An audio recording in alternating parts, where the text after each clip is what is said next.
Hey guys, this is Greg Jones or ZeroSum79 for DragTheBar.com, and today I'm bringing you the 8th part in the Tools of the Trade video series entitled PokerTracker 4 for Sit-and-Go players. And this video is going to focus on how to use reports in PokerTracker 4. There are 3 reports as I've been getting up to speed with PokerTracker 4 that I think are really important to learn how to use if you're a sit-and-go player. I find that these are the ones that are going to be really helpful in reviewing hand histories and sort of looking at your results and leak checking. The first one is the position report. This one's going to be really good for looking at our own play from a statistics point of view. This one basically is going to allow us to look globally at the frequencies with which we're doing things like entering the pot, pre-flop raising, stealing, and all that good stuff. The typical things that you're going to want to make sure your play isn't getting too loose or too tight, or at different points in the game you're playing optimally. And it's also going to be good for looking at population tendencies, which is basically going to be the opposite of looking at our play, but looking at the statistics of how our opponents play against us. The second report is going to be the chip results report by finish position. And the reason why this one is important is because it allows for us to look for leaks at each stage of the game by looking at the number of chips that we're winning or losing with every number of players remaining. So for a 9-handed sit-and-go with 9 players, you're going to have a report that tells you when there's 9, 8, 7, 6, etc. players remaining, whether you're winning or losing chips. And this is really good because it'll tell you things like, are you winning or losing chips at the low blinds when there's still 8 or 9 players? Are you winning or losing chips at the bubble when there's 4 players? And are you winning or losing chips in the money and heads up? So this is a really powerful report because it allows you to look not just at your finish distribution to try to derive results, but also to look at each position in your finish position to see whether you're winning or losing chips there. And this is also really a good filter because it's going to allow us to see how we're running. By adding another stat to this filter, what we're going to find is that we can also see how many chips we should have won from all-in EV at every position. And so if you feel like I'm running terrible on the bubble, for example, you can actually go in and leak check that. And finally, we're going to be looking at the hands report, which is really crucial for hand history review.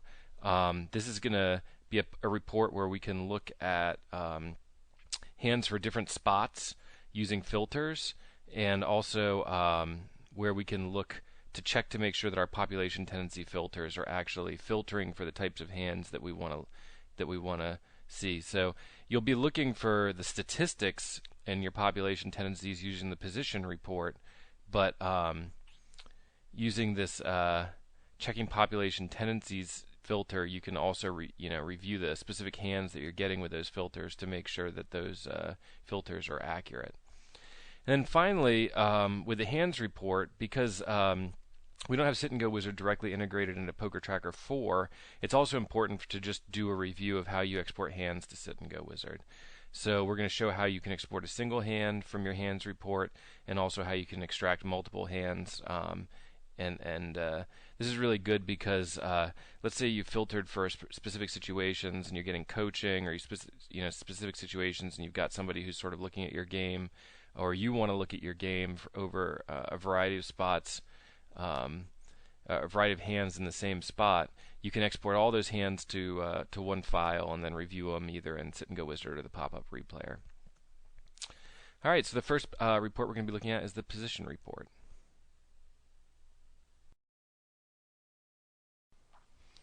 All right, so the first report we're going to be taking a look at is the position report. And first things you need to do before you even start working in the reports tab over here is you're going to go to database management, and you're going to set the database that you actually want to look at as active. A lot of times I recommend to students that they sort of import all their hands into one default database, and then extract specific tournament buy-ins or specific formats to different databases, so that those databases can be clean and you can effectively evaluate how you're playing at a specific stake or format. So once you highlight any one of these, you can hit the set active button, and that'll take care of making sure that you're in the right database. When you do this, once you've got a database active, you need to be careful not to start importing hands again, because now they're going to go into the active database, and if you don't want to import hands the wrong format and corrupt these databases, you need to make sure it gets set back to your default. So up here along the top, you can see that we're in the View Stats tab, Tournaments, and My Reports. And to go ahead and get a report set up like this, we're going to just say select Player Report, and then we're going to call this Position Report Hero. And the reason we're going to do this is because you'll also want to have a position report at some point. If you followed my population tendencies video, you may want to have a position report which excludes hero, and I'm going to show you how to do that in this video, but not necessarily to go deep into that, just how to make sure that you've got hero selected. And then you're going to click next, and we're going to go select position, and then we're going to say finish. And notice there's all sorts of other things that would be useful in here that you could look at. One that we're not going to talk about today is looking at your play by blind levels. And the reason I don't think that's quite as important is because a lot of times in tournaments, in sit and goes, a blind level may happen with a lot of different situations. So you may be at 100, 200 on the bubble, or you may be at 100, 200 with 7 or 8 players remaining. And so I don't think that's as useful, but this position ones is really going to be a nice one to look at. So we go ahead and we say OK, and we got to make sure that we've got the right player selected.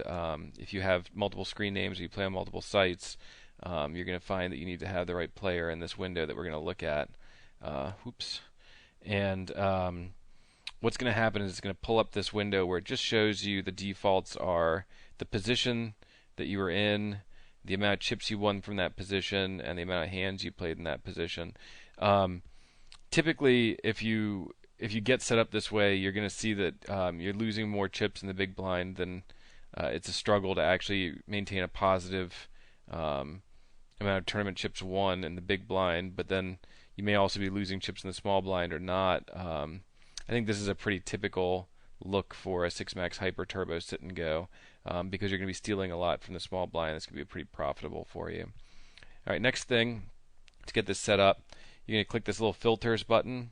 We're going to go to expression filters, and you should make sure that this filter on active player is checked. It'll come up checked by default, but in your population tendencies, this is saying we want to filter on runned up.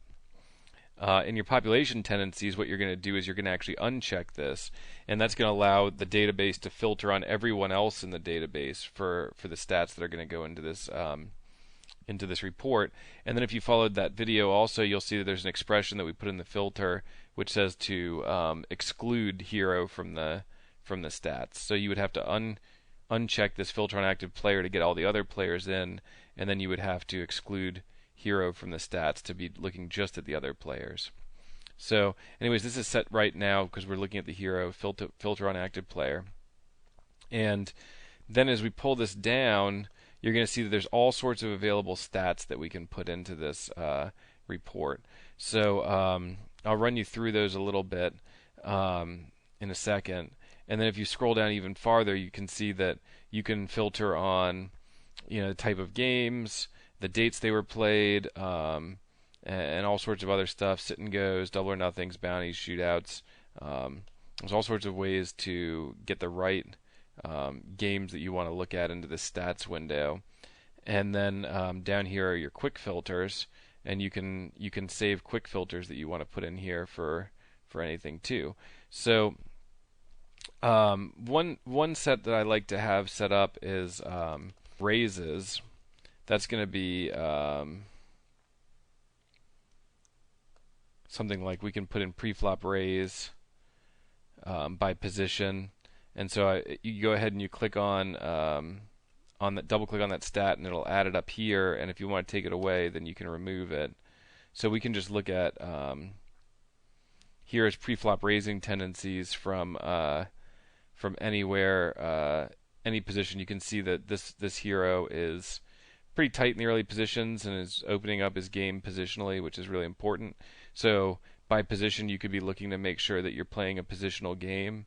We can also do there's a all, or if you're having trouble there's an all stats thing up here. If you're having trouble finding a particular stat, we can look um, like VPIP. You put that in.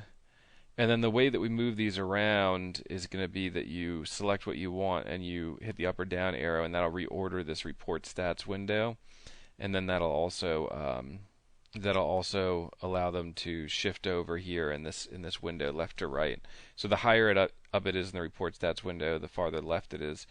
And so you can see how powerful this can be, because we can now see like Hero is limping a little bit in early position, but not a large percentage, because overall he's opening the pot 10.37% of the time, but 9.89% of the time he's open raising.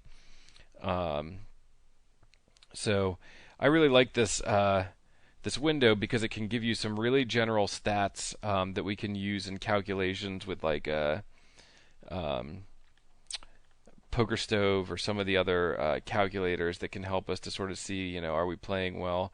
Let's take a look at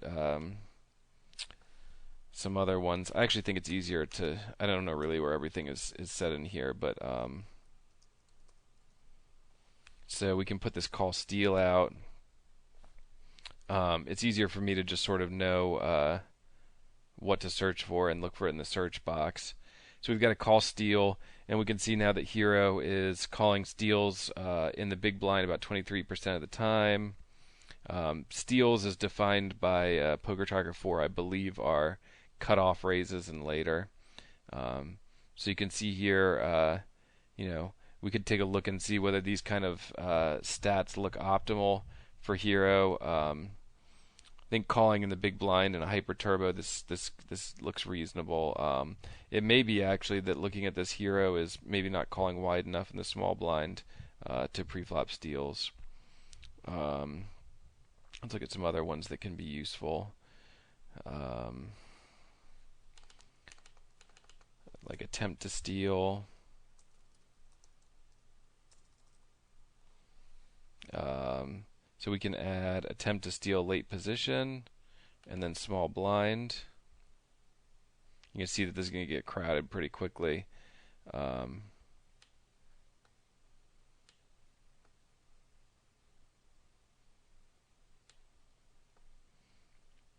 So we can see that Hero's stealing stat from the small blind is about 68%. That's good. And then we can see that from late positions, it's broken down that he's stealing from the cutoff about 22.6% of the time, and then from the button about 36.46% of the time. So that's really all there is to this window. This gives you sort of global numerical stats.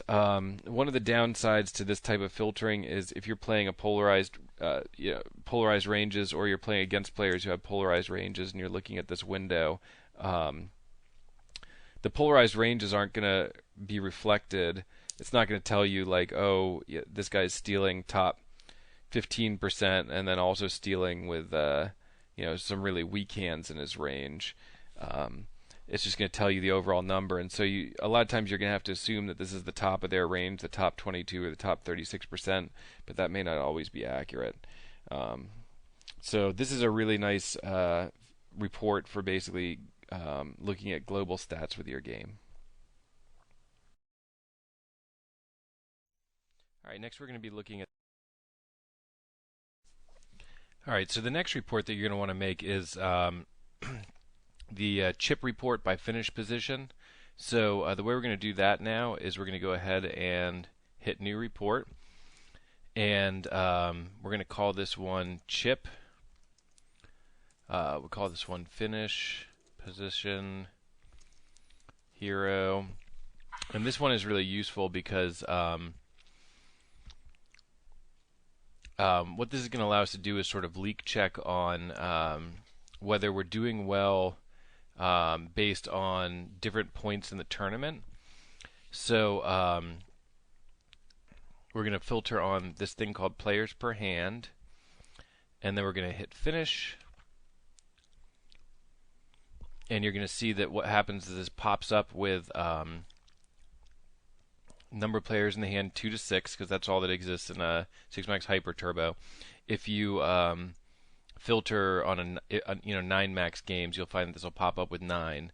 And then I typically like to look at a couple things in this. We like to look at, you know, where hero won chips, but we also like to look at the amount of chips that the hero auto have won based on EV. So, all right, so I found it, and unfortunately, this one was a little counterintuitive. It's called All Inequity Adjusted, and the reason why this stat is so cool is if we put that in, we can look at the expected chips that we should have earned versus the actual amount of chips that we earned for any finishing position in the tournament. And this allows us to see, like, are we winning or losing chips six-handed, five-handed, four-handed, three-handed, and two-handed. It also tells us what we should expect to be winning six-handed, five-handed, four-handed, three-handed, and two-handed, and we can compare between them. So it turns out that, this is not as good a metric early on in the tournament because it's all inequity. And so that you're not necessarily going to be having as many all-ins in like a 9 or an 8-handed situation, but definitely in a 6-max hyper turbo, you should be expecting to be getting it all in at least, sometimes 6 and 5-handed. And you can see that this number for the player that I'm looking at is actually converging as we get to 4, 3, and 2-handed. If these are positive, in big pot situations, you're all in adjusted is that you're winning money. And if these are positive in all positions, then you can tell you're doing pretty well. So if this player came to me complaining that they felt like they were really running bad on the bubble, for example, I would say absolutely you're running bad on the bubble because your all-in adjusted chips that you should be winning is 55,000 and you've only won 23,000, which means you haven't converged yet over this number of hands, and you should be winning a little bit more on the bubble, which would make sense. So notice that this player's two-handed or heads up all in adjusted is pretty close, and he's winning a ton of chips. When I see somebody winning a lot of chips two-handed, that means to me that they're already going into the heads-up situation with a good chip lead, and they're maintaining that. So at any point in the tournament, if you see an area, 6-5, 4-3, or 2, or in a 9-man in any of the finishing positions, you can start to learn some things like we talk about in ABCS&G with finish distribution about where you might be running bad and where you might be playing bad, and start to dive into figuring out what's wrong. And the next report that we're going to take a look at is going to be the one where we can really dive into what's wrong. So let's make a hypothesis here. Let's make a fake hypothesis that that this player was having trouble on the bubble, and we needed to go in and look to see whether there are some bubble problems. And with the next report, I'm going to show you how you would do that. We're going to be moving along. All right, so the final report we're going to take a look at is what is called the hands report. And this is one that actually I didn't know about, and you may have thought I was dumb in the some of the videos I've made recently using Poker Tracker. If you saw this and knew how to do this already, this was actually one of the things I thought was a big downside to using Poker Tracker 4 compared to Hold'em Manager, where this is a very easy and built-in function. And it's one of the things I think is probably something that they could use to take a look at. It's I say that in some ways Poker Tracker 4 caters to cash game players because some of the things for tournaments just don't come as easily, and this type of hand review happens naturally in Poker Tracker 4 for cash game hands, but you have to set up an actual report to do this for tournament hands. So once I found this, I was really pretty psyched because it was one of the things I really didn't find optimal about Poker Tracker 4. So let's take a look. We're going to set a new report, and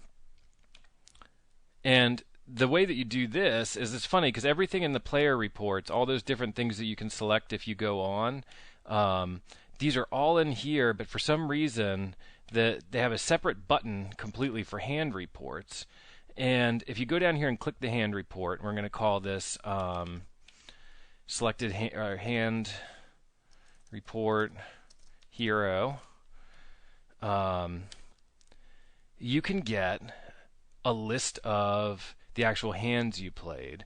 And the reason why this is so powerful is because all of the filters that are not accessible in the results tab, the quick filters, are accessible in this hands tab.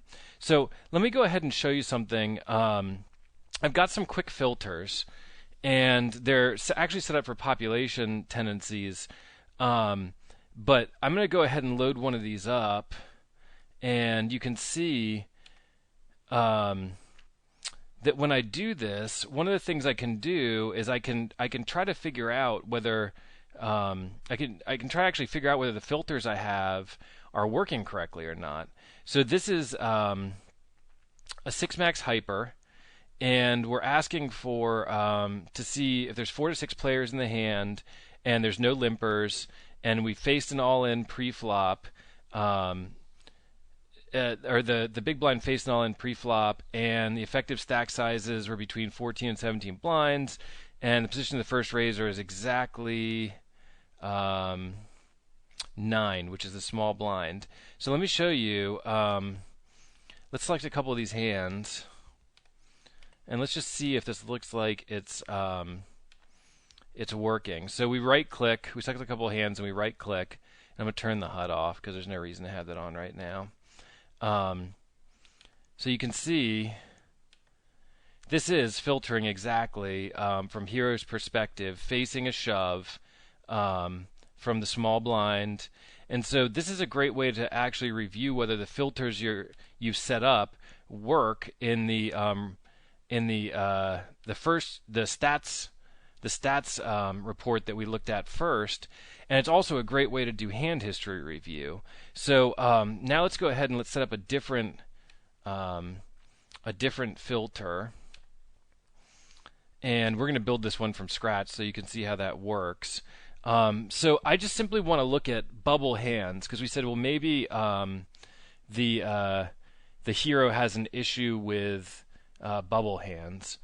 So we just go to hand details, and we can say number of players. And then here, we'll select 3 players remaining. And this is going to be 3, 2, 3, which means it's going to be exactly 3-handed, and that's going to be the bubble. And we turn that filter on. And add it, save and apply. And now we're going to be loading the most recent 100 hands from the bubble. And you can change it to 500 or 1,000 or any hands, but 100 hands is usually enough. And then you can go through, and when you right-click on this report, you can say to replay all hands, or you can just select, you can hold down the control button and select a few, and then hit replay. And we're going to see some bubble hands for our hero. So let's just make sure this all worked right. And so we can see that this has different blind levels. We could say, well, maybe hero has trouble with a specific blind level. We could filter in. So let's do actions and opportunities. There's a lot of good stuff in here. And let's look at some pre-flop things. Let's look at situations where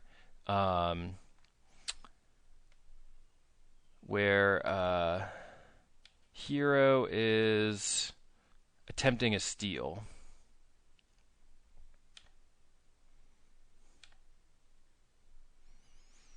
And so we should be able to see here now that this is going to be hands where hero is either in the button or small blind and attempts to take the pot down.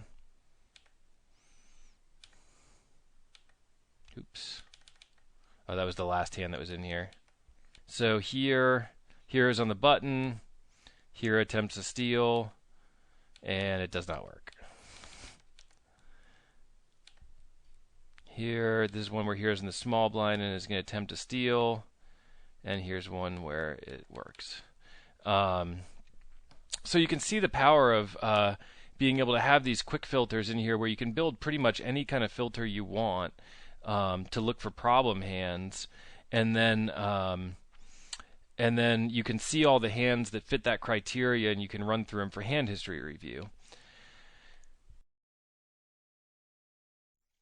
All right, and here's how we're going to take all those. All right, so another one of the things that's a little bit tricky for sit and go players with Poker Tracker 4, which is worth highlighting, is how do you use Poker Tracker 4 effectively with Sit and Go Wizard? And this is one of those things. They've started to work some ICM calculators directly into Poker Tracker 4, but I think Sit and Go Wizard is still a more easily usable program, and I've got a lot of experience with it. I know a lot of people have a lot of experience with it, and they're hesitant to try to learn to use something else. So using Sit and Go Wizard effectively with Poker Tracker is something that's worth taking a look at. So let's say we've got this really nice group of hands that we found through our hands report, and we've filtered, and we've seen a lot of cool spots, and now we want to go and look at them in Sit and Go Wizard. Well, there's two ways to do that pretty easily. The first is if you have a single hand that you want to import into Sit and Go Wizard, you can just go ahead and double click on the on that single hand, and then this is the hand history, and we're just going to hit this sheet of paper button which says Copy Raw Hand History, and then when you go to Sit and Go Wizard, you can go and hit this clipboard button, paste hand history, and it pops in. Now that's super fast if you just got one hand you want to look at, but there's also a way to export multiple hands. And so let's say you want to look at a big chunk of these. You can highlight a bunch just by holding down the control button. There's probably a even better way to select all of these, but you can let's see if we can select all of them. Nope. So you can highlight a bunch of these hands, and then we can go ahead and hit the export hand histories button or thing right here, and then we're going to go and we can just save this as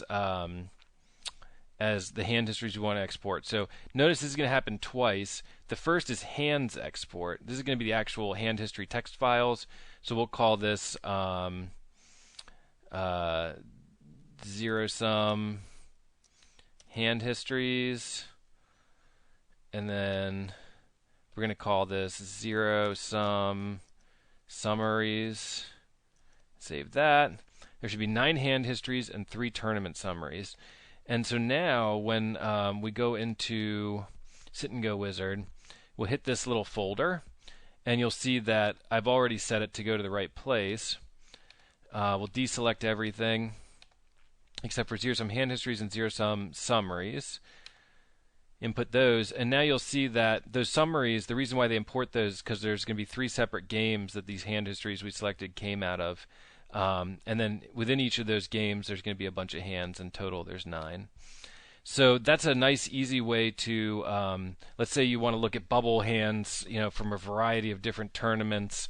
You can go through each tournament and see them in order, which is really cool. And use Sit and Go Wizard to evaluate whether you think the plays were correct. So the fact that Sit and Go Wizard isn't integrated into Poker Tracker 4 like it is with Hold'em Manager is really not that big a deal. And actually, once you've exported these two, it's nice because let's say you review a bunch of hands and you're working with a coach, you can ship those hands straight to the coach and say, hey, I was looking at these bubble hands and I wanted to know if you could take a look at them too, and you've already got them right there.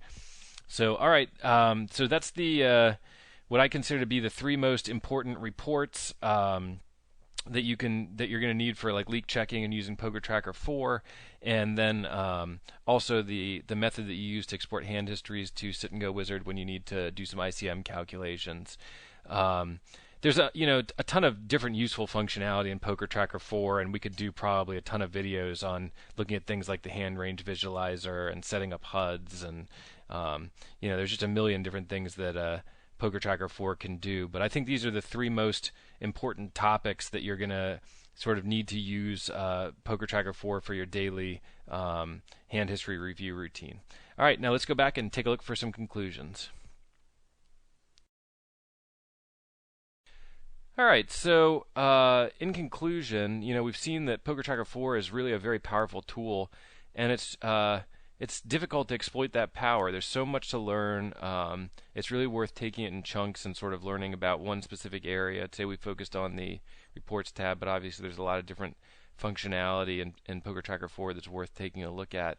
And there's a really high learning curve, so I think it's really good to do these kinds of videos because a lot of people will just never really explore on their own, and seeing the capability gives them that sort of window to start exploiting Poker Tracker 4 and exploring Poker Tracker 4 on their own.